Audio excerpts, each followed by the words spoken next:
I shall propose a program of action, a program that will demand the energetic support of not just the government, but every American, if we are to make it successful. Survey after survey reveals dire statistics about Americans' knowledge of the world. Less than half of Americans can name the sitting Secretary of State. Only 37% can name the President of France. Just 1 in 4 can find Iran on an unmarked map.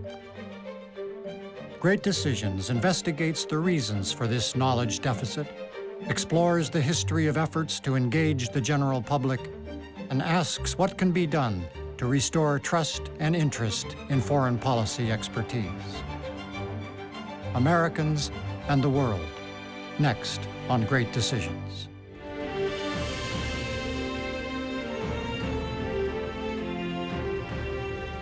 Great Decisions is produced by the Foreign Policy Association in association with Thomson Reuters.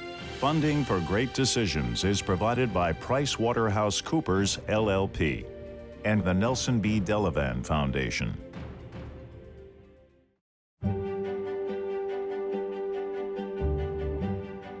In a democracy, policymakers can succeed only when they work on behalf of citizens who are thoughtful and well-informed.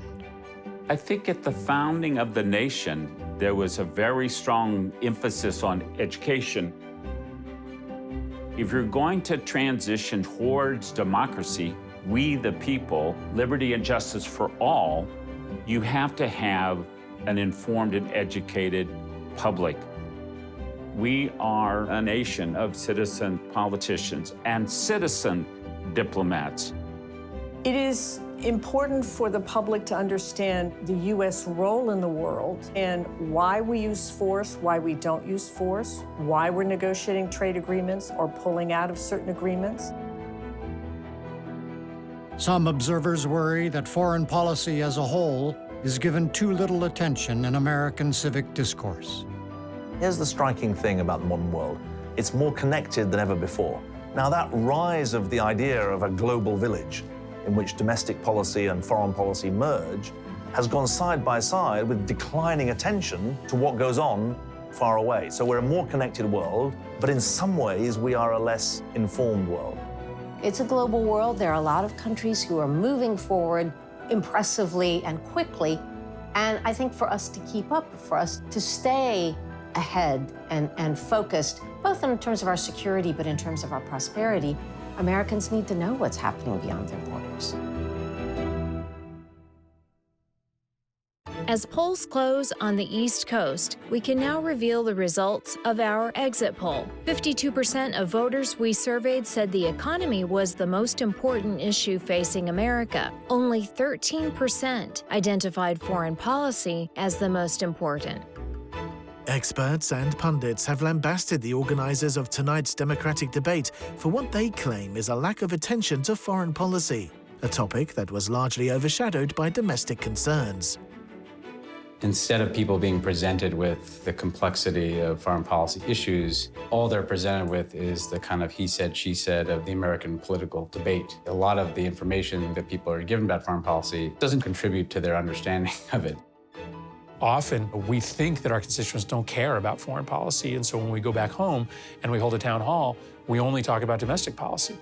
When I go back home and I hold foreign policy town halls, they are sometimes better attended than when I hold town halls on immigration or healthcare. The American public is thirsting for more information from their members of Congress about foreign policy. We'd be wise to provide it. In a democracy that demands public participation in all aspects of government, the lack of interest, knowledge, and appreciation for international affairs amounts to an urgent crisis. We have to think about the fact that we have to walk and chew gum at the same time. We have to think about the local place that we're part of, the national arena that we're part of, and the global that we must pay attention to.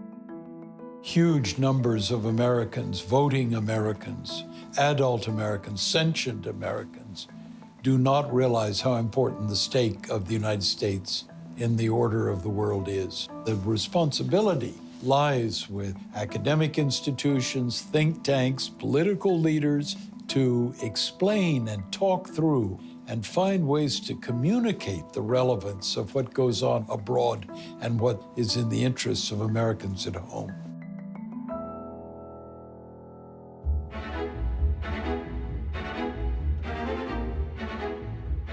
American democracy has long been characterized by two competing attitudes. Some intellectuals have hoped to exclude ordinary Americans from decision-making about foreign policy, while others have contended that it is the responsibility of those in positions of power to encourage popular participation. Walter Lippmann, a columnist, wrote in 1922 that there was no way in a complex modern world the public could really acquire the expertise and knowledge to make serious decisions. Governments, schools, newspapers, and churches make such small headway against the more obvious failings of democracy, against violent prejudice, apathy, preference for the curious trivial, as against the dull important, and the hunger for sideshows and three-legged calves. This is the primary defect of popular government. Against Lippmann, philosopher John Dewey argued that Lippmann's ideas would make the term democracy essentially meaningless.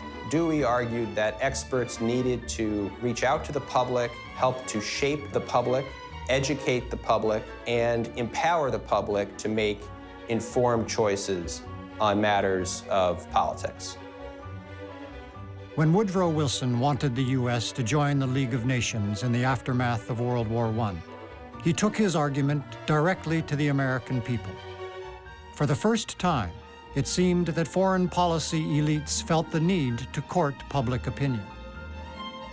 There was an effort by the Wilson administration, despite his extremely poor health, to go around the country and sell the idea of the League of Nations. And there was another effort by the opponents of the League to persuade the public that this was a bad idea.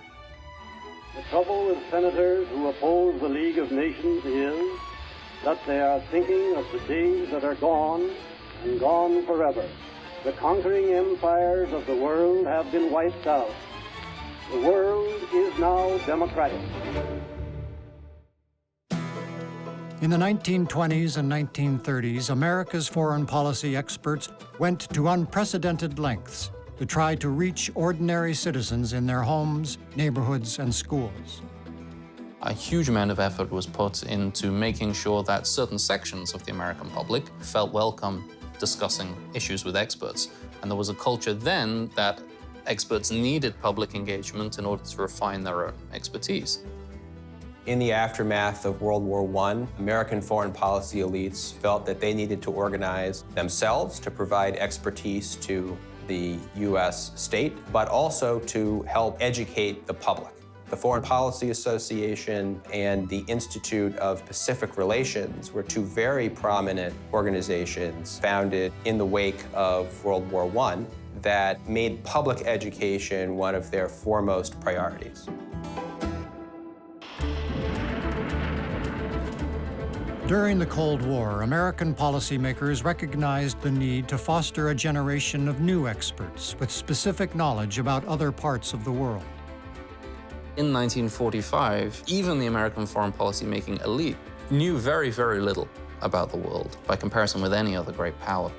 And so the logic was that you have to train up a core of bureaucrats, of academic experts that simply have not existed in the United States, because overnight, America's reach has become global. In the Cold War, there was a kind of concerted effort by the American government to make sure that we were educating people. There was an enormous focus on making sure there were experts in the Soviet Union coming out of universities. There was the Peace Corps, which was an effort to make sure that Americans were engaging in the developing world. How many of you who are going to be doctors are willing to spend your days in Ghana, technicians or engineers? How many of you are willing to work in the Foreign Service and spend your lives traveling around the world? The U.S. Department of Education announced today a list of 19 national resource centers located at universities across the country that will receive federal funding for language and area studies. These regional centers came together because of the Defense Education Act. In the height of Cold War, there was an understanding that we need to learn about other cultures, those that are perceived enemies, as well as those that we want to influence. I was a beneficiary of that when I was in 10th grade, growing up in suburban New York. I was able to learn Russian starting in 10th grade, thanks to the National Defense Education Act. The federal government provided funding to my public high school so that they could teach Russian.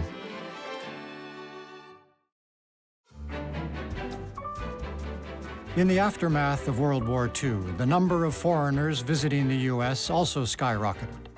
Official delegations, exchange students, and ordinary tourists began to come to every state, where it was up to regular Americans to make a good impression on behalf of their country. At the White House, President Eisenhower played host to another world gathering of youth. Scholars of over 60 countries, including the United Kingdom, who during the past year have been studying the American way of life.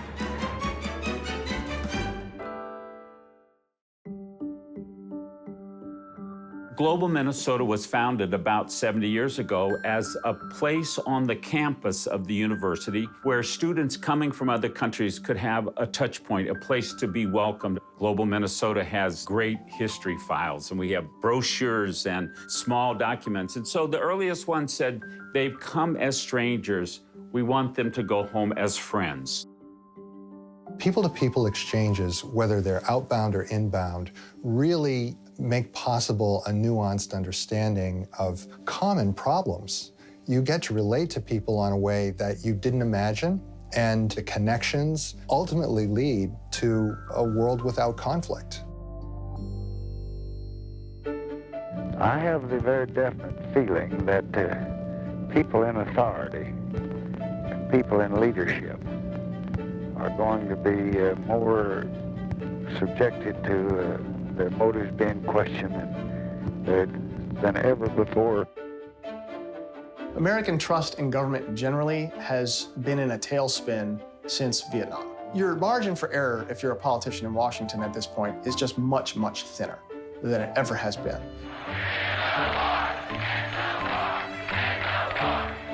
The vigor with which policymakers had tried to include the public in a variety of different ways has dissipated by the Johnson administration. And certainly the decisions that lead up to a full-throated intervention in Vietnam are taken with an absolute minimum of public input, which I think is telling for the trust with which the public was held. Over time, a disconnect developed between foreign policy experts and the general public. Foreign policy is invisible to the average American most of the time. Elites do what they want, the public pays very little attention, the disconnect can grow over time, and it's only when there's a crisis that you sort of realize, wait a minute, these two groups are not on the same page. There's a good argument to be made that, in fact, in the realm of foreign policy, the United States has sometimes suffered from having a much too insular group of people who are a little divorced from what the rest of the country thinks. And in some ways, the foreign policy establishment is a real thing.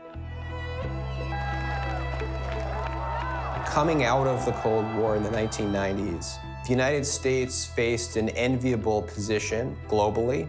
And so I think a whole generation of foreign policy experts essentially learned the lesson that they did not need to do much to get the assent of the American people for American foreign policy. Some pundits attribute this disparity to missteps that so-called foreign policy experts have made in the past 2 decades, and charge that those experts must do more to earn back the public's trust. Americans, by and large, have learned the lessons of the Iraq War much better than most foreign policy think tanks have here in Washington, D.C. When President Obama asked for authorization to bomb Syria in the fall of 2013, the American public leapt into action. They made it crystal clear to any member of Congress who went back home during that period of time that they did not want the United States re-engaging militarily in the Middle East. I believe you can't ignore the fact that if the American people really, really don't want to do something, it should be hard for the President of the United States to do it. As much criticism as President Obama took and as I took as someone who spoke for him, I believe it was the right decision to test public opinion, and what members found is nobody back home wanted to do this. I ultimately think that we need to involve the public much more in the decisions that we make here, because a lot of times their instincts are better than the foreign policy establishment in Washington that are hell-bent on intervention. I think the American people understand that there is a limit to American power abroad.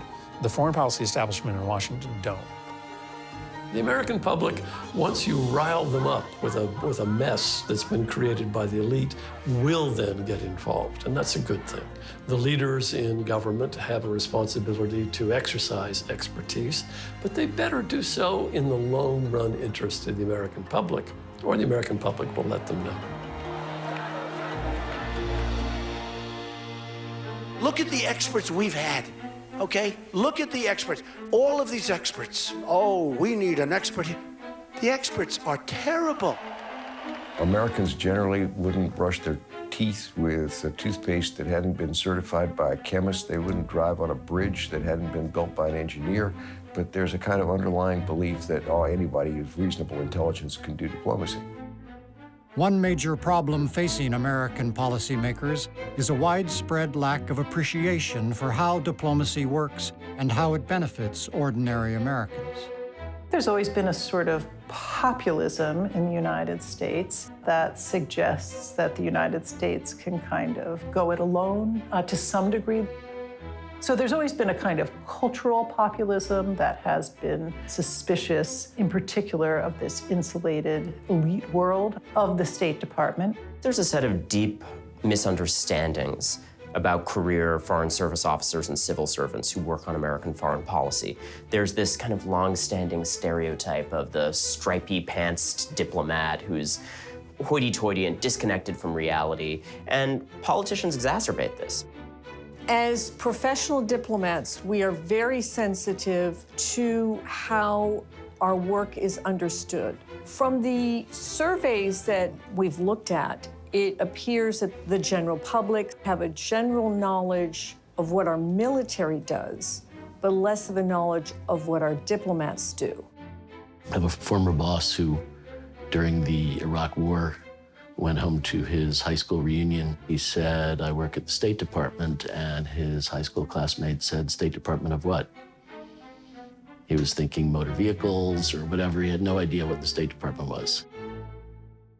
Another problem, experts say, is that the American public does not understand the extent to which diplomats work hand in hand with members of the military to protect American citizens and project American interests overseas. If you don't fund the State Department fully, then I need to buy more ammunition, ultimately. Our military leaders and our diplomats have worked hand in hand for so many years, particularly since 9/11, and they have forged incredible relationships. Many times I can remember going into a very high-ranking governmental official to try and sort out a problem that had to do with our military, and it would be the general and I who walk in together to sort out the issue. The military are our biggest advocates for more close collaboration. Our job is to keep America safe.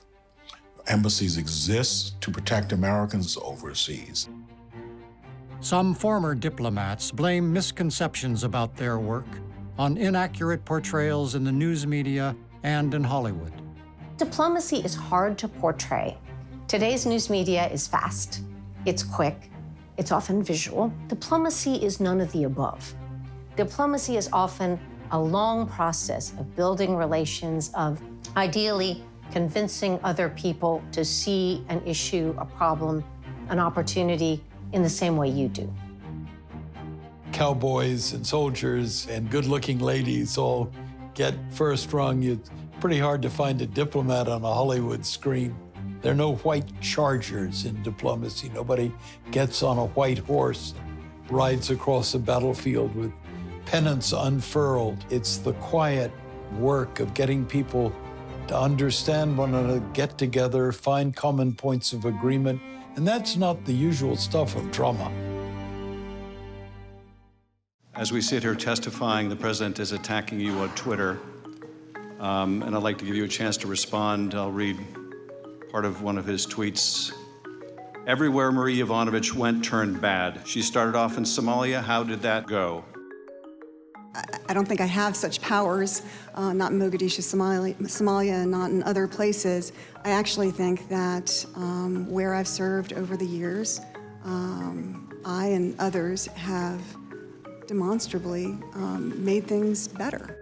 One of the byproducts of the impeachment hearings is that Americans have gotten a glimpse for the first time of diplomats, how they speak, what they think about, who they are. These individuals have tremendous experience. They are nonpartisan servants, public servants, who know their region, who know the policies, and can explain it really well. I take great pride in the fact that I'm a non-partisan foreign policy expert who has served under 3 Republican and Democratic presidents.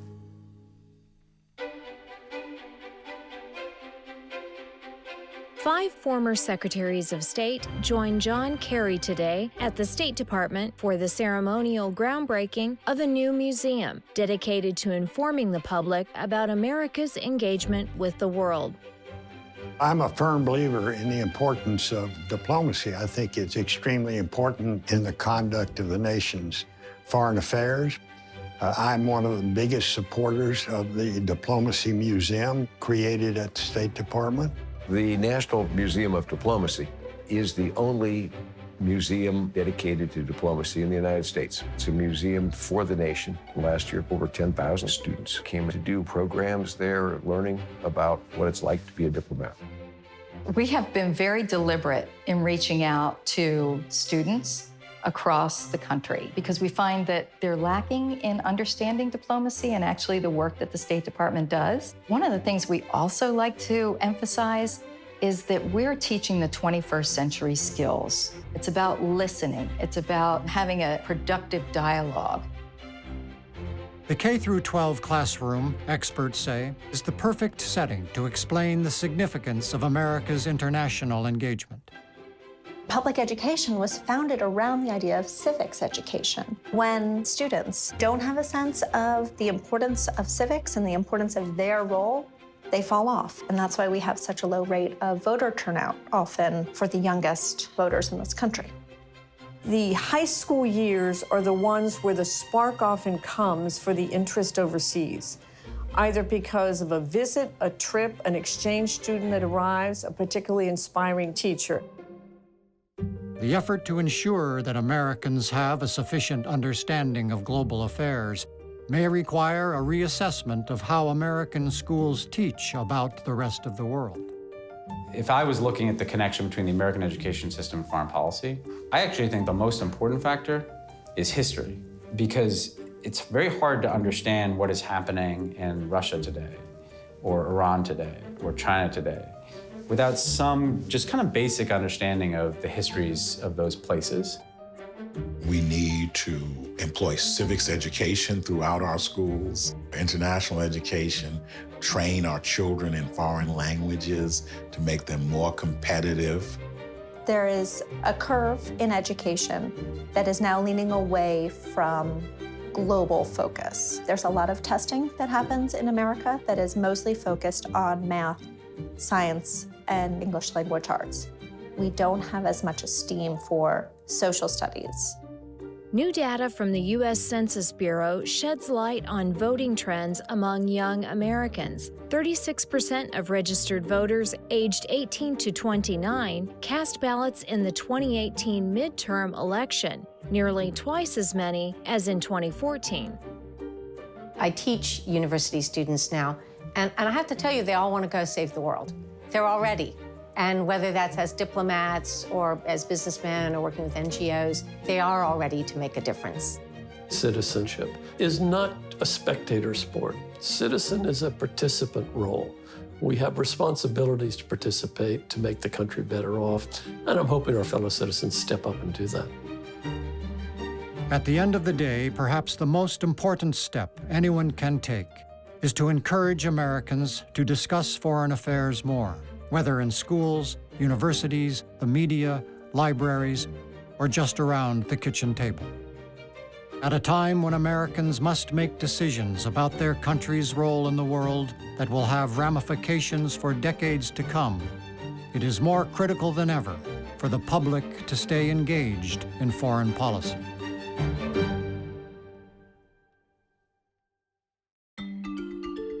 Great Decisions is America's largest discussion program on global affairs. Discussion groups meet in community centers, libraries, places of worship, and homes across the country to discuss global issues with their community. Participants read the 8-topic briefing book, meet to discuss each topic, and complete a ballot, which shares their views with Congress. To start or join a discussion group in your community, visit fpa.org. or call 1-800-477-5836. Great Decisions is produced by the Foreign Policy Association in association with Thomson Reuters. Funding for Great Decisions is provided by PricewaterhouseCoopers LLP and the Nelson B. Delavan Foundation.